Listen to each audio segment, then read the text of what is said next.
I'm not a fan of Zack Snyder per se, but I've got to admit, when it comes to visual storytelling, very few that can match his flair up there on the screen, especially when he's on his A game. That being said, he does have his limitations, but I guess all directors do, really. I mean, for instance, fun and light-hearted are terms you just won't find anywhere in his wheelhouse. Hence why, in my opinion, he did such a botch-up job with Man of Steel. I'm not gonna lie, the fight scenes were epic. Truly they were. Yes, indeed. And of course, I gotta give a mention to favour. Ah, yes, lest we forget. How could we?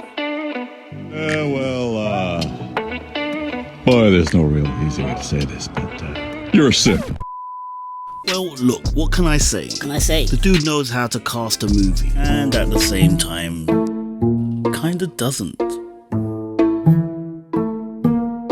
Also had one of the most gut-wrenching moments I've ever seen in any of the DCEU movies. Any of them. Like, man, gets me every single time. But apart from that, didn't like the film at all. Too moody, too broody. Which, funny enough, are words you use to describe this guy. Now, why didn't Snyder just do a Batman movie? Think about it. He really had this perfect set-piece ending. I mean, do you see the Batman vs Superman warehouse scene? Oh my word. Now that's the dark friggin' night. Scrap the inclusion of the Man of Steel. In fact, scrap the whole Kryptonian Frankenstein subplot. It's alive! It's alive! It's alive! It's alive! Shut up! Add in a Harley Quinn origin story. Yeah, that'll do. Only make it a three-way love triangle between her, Bruce Wayne, and the Joker. No, not that way. Yes, add in the Joker. I don't care which one, because that's $1 billion movie right there. For my repeat viewings alone, hand over Man of Steel to a director like Brad Bird, and suddenly the DCEU doesn't look quite the sorry state that it is today. It's all about matching talent with the right IP. Anything less could spell disaster. Just ask Kathleen Kennedy. You want a whodunit movie that subverts expectations and makes you question everything you're watching on the screen? You hire Ryan Johnson, but you did not give him a Star Wars movie. I would be worried if everybody across the board was like, yeah, that was a good movie. It's much more exciting to me when you get, a group of people who are like coming up to you and really, really excited about it. And then there are other people who walk out literally saying that was the worst movie I've ever seen. Having those two extremes to me is the mark of the type of movie that I want to make. Well, dude, turns out there was a third option for you. This time, everyone hated your damn movie. You want a national treasure like mystery box and has you scratching your scalp with confusion from start to finish. By the end, you're left with twice as many questions as you have answers. Well, for that, you hired J.J. Abrams. The first 3 seasons of Lost are still some of my favourite television. But you do not give that guy a Star Wars movie. Star Wars, you got the droids, they meet the mysterious woman. Who's that? We don't know. Mystery box, Then you meet Luke Skywalker, he gets the droid, you see the holographic image, you learn, it's a message, she wants to, find Obi-Wan Kenobi, he's her only hope. But who the hell is Obi-Wan Kenobi? Mystery box. So then you go and he meets Ben Kenobi. Ben Kenobi's uncle is Obi-Wan Kenobi, holy shit, So it keeps it. Have you guys not seen that? It's huge. Well, it used to be, dude. Why do I say all this? Well, because a director doing his or her own thing can create greatness. True cinematic masterpieces. But give some of ththose directors the wrong pre-existing IP, and, well, it's lights out for everyone. Not to mention, for every Peter Jackson, there's 2 of these doofuses waiting in the wings. Point is, I gotta give Zack Snyder a shout out. Pitch an idea to Lucasfilm, Kathleen Kennedy herself. The idea got rejected. He didn't bitch and moan about it. Did he try and force his hand up? Just sat on the idea and let it germinate. All the way to present day. Brings us neatly to Rebel Moon. 21 years in the making, aka Zack Snyder with the gloves off.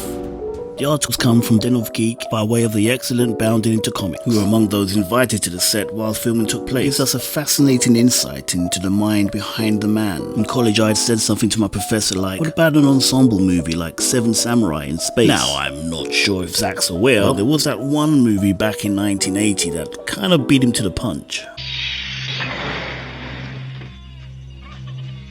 Chad, did you see me on the monitor? There was a drone right on my tail. I pulled out, he smashed into an asteroid. That doesn't count. Naturally, he was referring to the 1954 Akira Kurosawa classic. Incidentally, that director's Hidden Fortress was a movie that served as a major influence on the original Star Wars. I think it's a pretty straightforward good versus evil, few against many concept, Snyder explained. It's a huge underdog movie. The villagers, they don't have a chance really. Movie star Sophie Boutella as Cora was tasked with finding 7 magical creatures who could... The movie stars Sophie Butella as Cora, a young woman who is tasked with seeking out warriors from other planets to help protect the village from the unstoppable armies of the tyrannical Regent Balisarius. What I like about it is that she's made choices, and without blaming it on other people, Butella says, taking a break in between takes. There are some downfalls to her and some bad choices that she's made, but that's what makes her human. Now I've got to hit the pause button right there. It's refreshing in an age full of infallible girl boss comes to Hollywood cinema. To hear an actress so level-headed talk about a character so, well, relatable. Take note, Hollywood. Snyder wanted Butella from the beginning of the casting process. In fact, that despite the physicality of the role, he admits he would have hired her even if she was the most uncoordinated person in the world.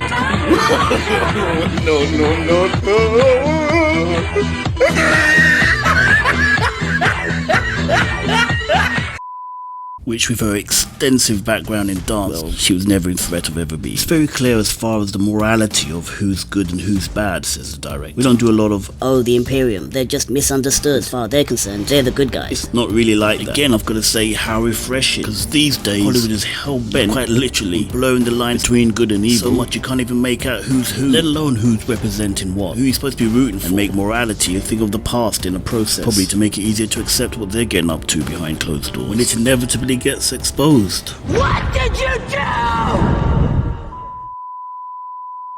During an interview on the Vodka stream, Snyder mentioned that he got into movies because of Star Wars, as far back as the age of 11, before going on to state, I don't know how I'd fit into the Star Wars universe anymore. I don't know what it is. It's a thing I love, but I don't know if maybe it's moved on from me. Right. Maybe it's moved on from all of us, dude. Evident from the abysmal viewing figures from Ahsoka.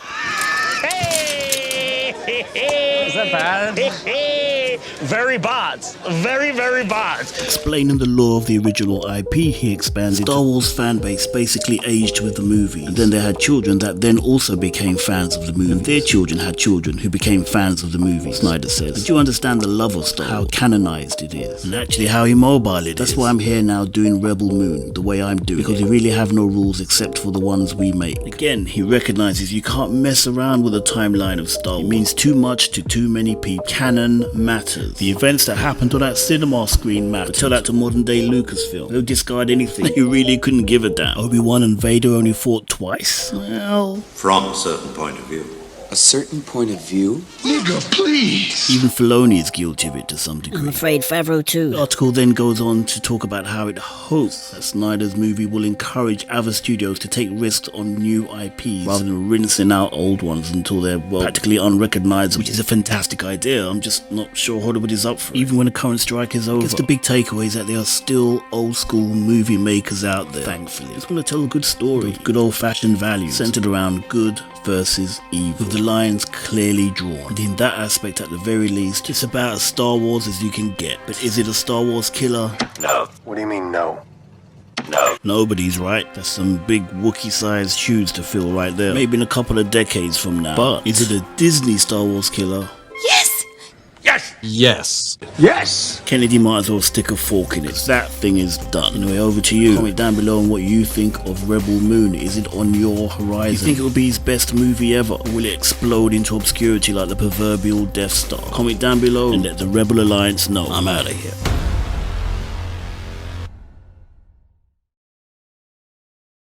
This isn't working for me.